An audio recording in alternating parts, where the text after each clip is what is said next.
ഓരോന്നായി ശരിയാവുന്നു. മലപ്പുറത്തേക്കാണ്. മലപ്പുറം ഇടവണ്ണയിൽ പോലീസുകാരൻ ASI ശ്രീകുമാറിന്റെ ആത്മഹത്യയിൽ മുൻ SP S സുജിത്ദാസിനെതിരെ വെളിപ്പെടുത്തൽ.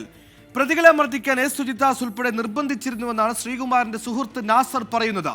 ശ്രീകുമാറിന്റെ ഡയറിയിൽ നിന്ന് പോലീസ് ആത്മഹത്യാക്കുറിപ്പ് കീറിക്കളഞ്ഞെന്നും വെളിപ്പെടുത്തൽ. 24 എക്സ്ക്ലൂസീവ്.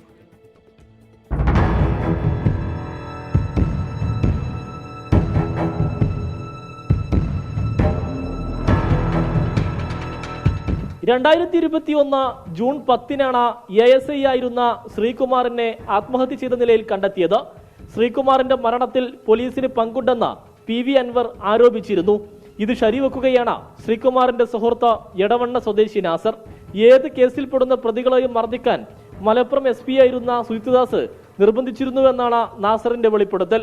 അപ്പോൾ എന്താണ് എനിക്ക് ബുദ്ധിമുട്ട്? അപ്പോൾ യസ്മിനെ സംബന്ധിച്ച് അവിടുന്ന് കണ്ട ആൾക്കാരെ കൊണ്ടുവന്ന് എന്നെ കൊണ്ട് ഇടിപ്പിക്കുക, റബ്ബർ എസ്റ്റേറ്റിക്കൊക്കെ കൊണ്ടുപോകുക എന്ന് പറഞ്ഞ് അവിടുന്ന് ഇവരെ കൊണ്ട് ചെയ്യിക്കുകയാണ്. മദ്യം ഇവരെ വാങ്ങിക്കൊടുത്തിട്ട് ഉദ്യോഗസ്ഥന്മാരെന്നെ ചെയ്യിക്കുകയാണ്.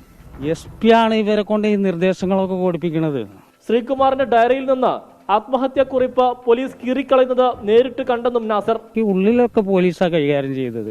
അവിടുന്ന് ആ പുസ്തകത്തിൽ നിന്ന് പേപ്പർ കീറുക, 2 പേജ് അവർ കീറിയിട്ടുണ്ട്. അപ്പം ഞാൻ മനസ്സിലാക്കിയത് അത് ആത്മഹത്യാക്കുറിപ്പായിരിക്കും. പിന്നെ അവൻ്റെ ഡയറി ഉണ്ടായിരുന്നു, അത് പിന്നെ അവിടെ കണ്ടിട്ടില്ല. മരിക്കുന്നതിന് തലേ ദിവസമാണ് ശ്രീകുമാർ നേരിടുന്ന ബുദ്ധിമുട്ടുകൾ നാസറിനോട് തുറന്നു പറഞ്ഞത്. താൻ എന്തെങ്കിലും ചെയ്യുകയാണെങ്കിൽ കാരണം ഡയറിയിലുണ്ടാകുമെന്നും ശ്രീകുമാർ പറഞ്ഞതായും നാസർ തുറന്നു പറയുന്നു. സമീർ ബിൻ കരീം, 24 മലപ്പുറം. തല്ലാൻ ASIക്ക് കൊട്ടേഷൻ കൊടുക്കുന്ന SPO സമഗ്രമായി വ്യക്തമായി തന്നെ അന്വേഷിക്കട്ടെ, സത്യം പുറത്തുവരട്ടെ.